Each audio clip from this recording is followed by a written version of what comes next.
his laptop up on stage, you know. Anything can happen.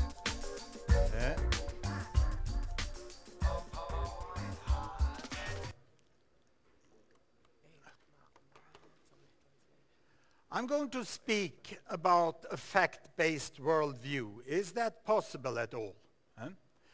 I started this attempt to try to make the world understandable when I did a test with my student. Actually, I did a major discovery in my life as researcher. I asked them, who started my course in global health, which country in each pair here has the highest child mortality? And I put them together, so one country has twice the child mortality of the others. And these are the results. Turkey is twice Sri Lanka, Poland twice South Korea, Russia twice Malaysia, Pakistan highest there, South Africa highest there, and my students only had 1.8 correct answers out of 5 possible. And I jumped to the conclusion that they were ignorant.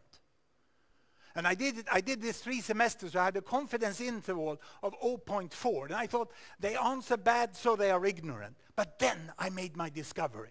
When I put the data together a late night, I realized that top students from Swedish secondary school know statistically significantly less about the world than the chimpanzee. Because the chimp, if you would have 2 bananas, right, Thailand and South Africa, and serve the chimp, they would be right in half the cases. So what does it mean that the students score worse than random when I ask them about these crucial questions about the world? It means that they are not ignorant, they have preconceived ideas. They have old ideas. It's the only way in which you can score worse than random. I also tested my colleagues who hand out the Nobel Prize in medicine, and they are on par with the chimpanzee there. And when I listen to the students, they talk about we and them all the time. And I ask, what do you mean with them? Well, we, it's Western world, and them is developing world, or third world. But what is the criteria? And it took a very long time to get the criteria out of the students. But eventually they said, Western world has a long life in a small family, and they have a short life in a large family. Because this is what we were learned in school. We were shown these images of father and mother and 2 kids who get into the car. That is the Western world. And then we have these families, you know, with 8 kids, and 2 are already dead, you know, and that's the developing world. And this is where I entered together with my son and his wife into developing software. And we eventually came to develop this software Trendalizer, which is the one you heard that Google have luckily acquired now. So it has got a proper home. I was not intending to speak only about Azerbaijan today, no. So what do we have here? We have on this axis the fertility rate, the number of children per woman, 1, 2, 3, 4, 5, 6, 8. Each bubble is a country. The size of the bubble is the population. This is China, this is India, you know. And this axis shows the length of life at birth, 30, 50, 70 years, the length of life on this axis.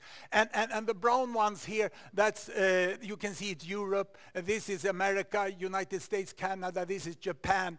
And in 1950, it was really, as the student said, there were the developing world down here with large families and short life, and the industrialized countries up there. Look, small families and long life. So they were right. But that was 1950. And this is my tragic discovery, that Swedish students have the view about the world that was true the year when their teachers were born. So it's an enormous lag. And now I'll show you what has happened during this period. And we will take down the rate a little. I will play these bubbles in front of your eyes and think a little. Where do you think the developing countries have gone? Have they applied family planning and they are down here? Or have they just got vaccines and penicillin and have large families up there? You can see the green is the Arab countries here, and this is Brazil, Latin America. This is East Asia, this is South Asia. Here we go. Let's see what's happened. Ready, steady, go. 1951, 52. You see the life is getting longer. There is more knowledge about breastfeeding. There is penicillin. There's a malaria treatment. And now family planning starts in China, and they go for a smaller family here. India doesn't follow as fast, and the Arab country only get healthy. They don't get small. No, now they start with family planning also, and they move towards this. And in the 90s, the African countries fall down in the HIV epidemic, and today we are here. We have a prognosis to 2012 that this is the year today. We have most of the countries up here today with 2 to 3 children per woman and a length of life of 60 to 70.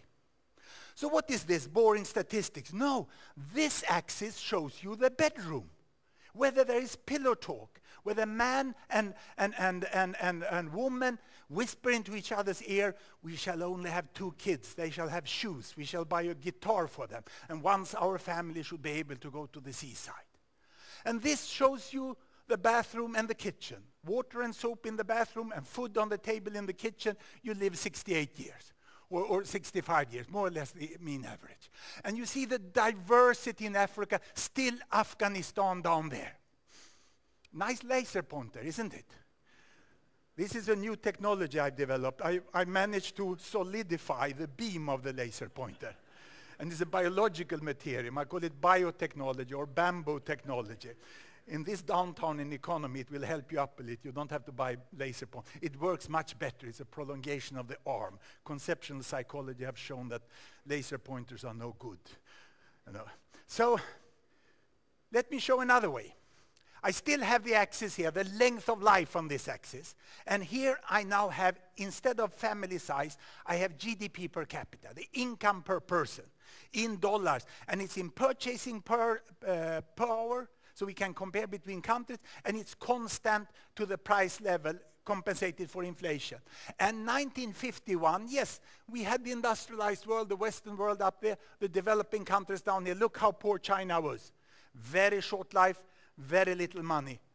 And then we can run the same thing there. And can we now also see what has happened? What happens first? Do they first grow the economy? No.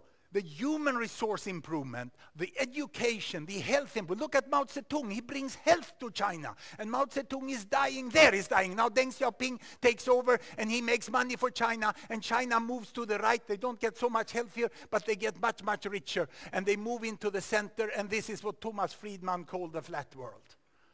You see, you have now a life expectancy. We still have all the poor countries down here.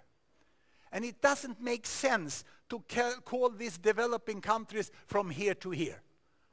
We have to take it at least in 3 different groups. And this is the way we look at terminology today. The most common new terminology is low-income countries, middle-income countries, and high-income countries.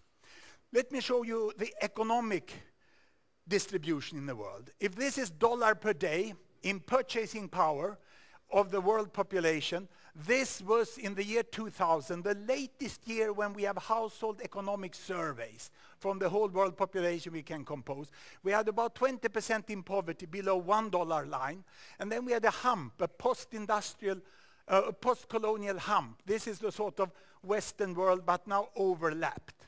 And where are the different continents? I take down the sub-Saharan Africa. It's like this.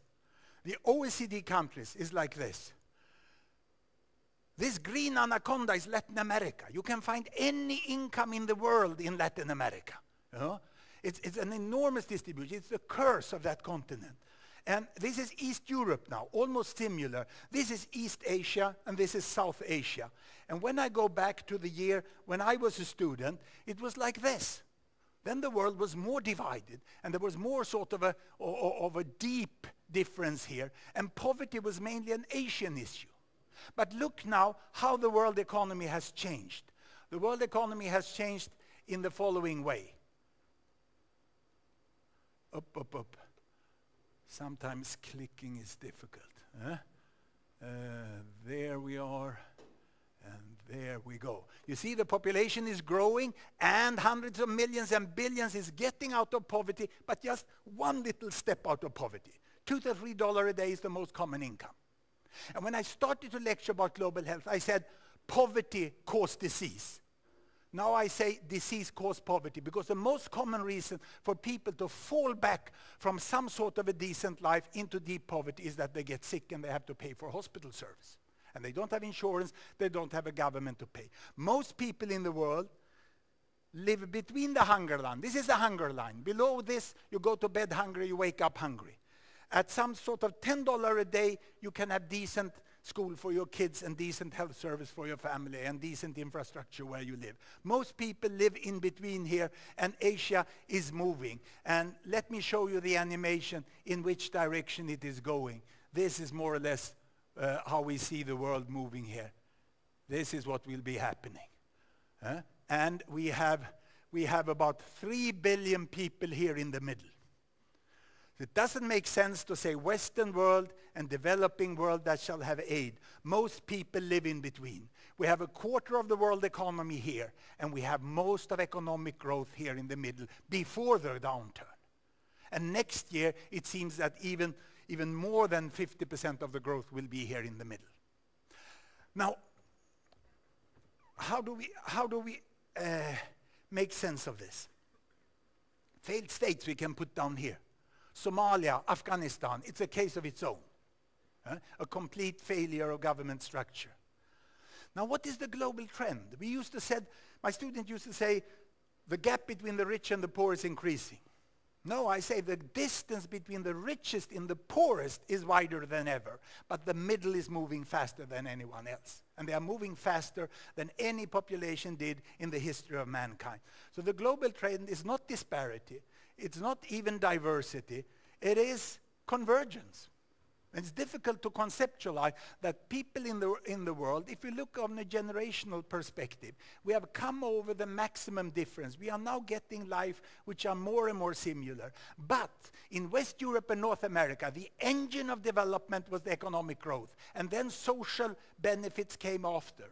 In Asia, and also parts of Arab world and Latin America, the engine was social change, education, improved health, and then economic growth comes where policies for economic growth are good. It doesn't come automatically, but it's coming in large parts. Saying this, I have to say 3 buts. But the last billion is not moving. The poorest 1 billion people is not moving. It's not sustainable, and it will not happen with one superpower. There will be a new power structure in the world. So let me go on and look at these different things. First, a woman, where I've done most of my research is in rural Africa. That's where I spend my time. I'm the co-founder of Médecins Sans Frontières in Sweden. This woman, part of my research, she's moving from her farm to the market. And she says, I can get out of poverty if I can go to school and won't be cheated at the market. My kid got vaccinated and I have mosquito net, and the government made infrastructure, a road to our village. This is the difference. Skype is a very dangerous thing when you lecture, you know. I didn't switch it off. You see? This is getting worse. I want the information. The mobile telephone is a success in the poorest areas of the world. It brings prices to the villages. I want market and employment. Credit was good. I bought the bicycle, but I also want freedom and human rights. It is the simultaneous access to all these factors, some red, some blue, which can make her move out of poverty. It's not people who do it on their own. So the last but can happen, and it is happen. The projection for growth from next year from International Monetary Fund projects the best growth in Africa south of the Sahara. It's absolutely amazing. I never thought I would live to the day where Africa south of the Sahara, where I worked most of my life, would be on top of the economic growth, and North America would be at the bottom with negative growth, and Europe just zero somewhere there. But this is what we are seeing. Now what about sustainability? Let me show you the bubble graph again. I have income per person on this axis again. The bubbles are countries, and now I have carbon dioxide emission per person on this axis. And I start 1820, and here we go from when Britain was down there. I should do F11 here. It's not good to show Explorer too much in Google conferences. It's my little First, that doesn't work, so let me put it like this.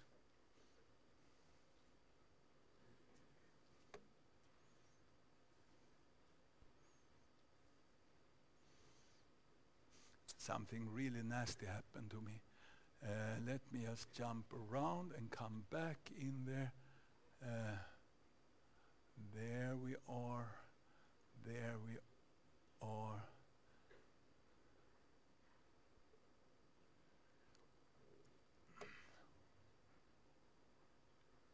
Here we have play. You see, the years pass by. Britain get the kids down in the coal mine, they get the coal up, they start industrialization, they grow their economy, the carbon dioxide emission increase, and United States is catching up. These are the other European countries. United States takes over. China is down here. Down here is China. This little bubble is China. In 1940s, we have United States leading the carbon emission, and now China starts its economic growth. It's catching up, it's growing very fast, it's increasing its carbon dioxide emission, and that's where we are today. The amount, the size of the bubble is the total carbon dioxide emitted. And China today emits as much carbon dioxide as the United States does here. And then people say, oh, China is as much of a problem as United States is. But my Chinese colleague, my intellectual Chinese colleague, I'm not talking about politicians, they have difficulties understanding this. They say, to say that we emit as much as the United States is about to say as the Chinese population is now heavier than the US population. To calculate body weight on the whole population, there are many more people here. They emit 3 to 4 tons per person, and the United States emit 20 tons per person. I think this is Israel being there. Together with West Europe, more or less here, half of this. This is where we find most of the high-income industrialized countries. And really, to understand this, it's amazing the amount of carbon dioxide emission that United States have. And let me show you, I will go over to the other, the one of the power, and come back to this. Because what I can show here is that we're going to have new powers also. And I've decided to represent that with this graph. This graph shows you income per person there, the countries there. We start 1983, and this is trade balance. Countries above zero, they have a positive trade balance, and countries below has a negative trade balance. Look where United States were. The richest countries in the world had a negative trade balance. They were so rich, so they were buying more than they were selling. They were buying a lot from Israel, I've learned today. So what has happened? What has happened here over the years? It's quite interesting to see, and maybe I should mark China and I should mark United States, but let you see the other ways. Now you can see that it says Google down here. This is the software that Google acquired, and that has been brought out for use by everyone in a version made together with the visualization team here in Tel Aviv. In fact, I spent the morning here with the team. This is where Google do most of their really new and innovative ways of analyzing big data sets and put them into the hand of business and society to make them useful. And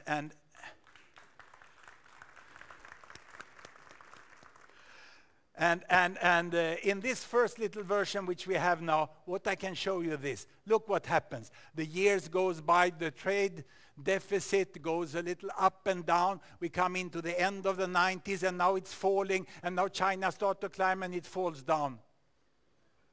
How can anyone be surprised about what happened? This is an absolutely dramatic fall in trade deficit, and China goes the other way. And if we look at China, I think it's difficult to understand what really has happened. You have to get to know who Xiao Liang, because she's the one who runs SAFE. And I never thought that the communist leadership in China had humor, but they seem to have it, because she's head of State Administrator of Foreign Exchange. Abbreviation is SAFE. That's where all the money is. She has 1,700 billion US dollar. And how did she accumulate it? 78, Deng Xiaoping. Remember Deng Xiaoping? He started to move the bubble that way. He started to put in market economy in China. But this didn't generate any trade surplus until here. I think this is extremely interesting. It shows how a forceful policy takes 10 to 20 years to come into effect. It's not the quarter economy. But now, what has happened the last decade? This is what has happened. Here we go. China are presently, or during the last year, they are accumulated $1 billion a day. Bill and Melinda Gates, who I am greatly grateful to as a professor in global health of their contribution. They contribute $3 billion a year to the health of the poor.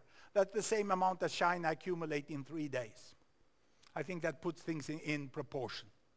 It's an amazing amount of money, and actually China's stimulation package in the downturn of the economy is as much per person as the Swedish one. This is amazing what sort of money they have saved. They didn't trust Wall Street, and they seem to have been right. They kept their own money. Now, what is it we are able to see more here? I would like to show you China in a new way. This is done by our Chinese master students. The blue bubbles now are the countries of the world. He said you can't understand China if you look at it as one bubble. So he splitted it, and these colored bubbles are the provinces of China. And you can see the difference from the poorest province here of China,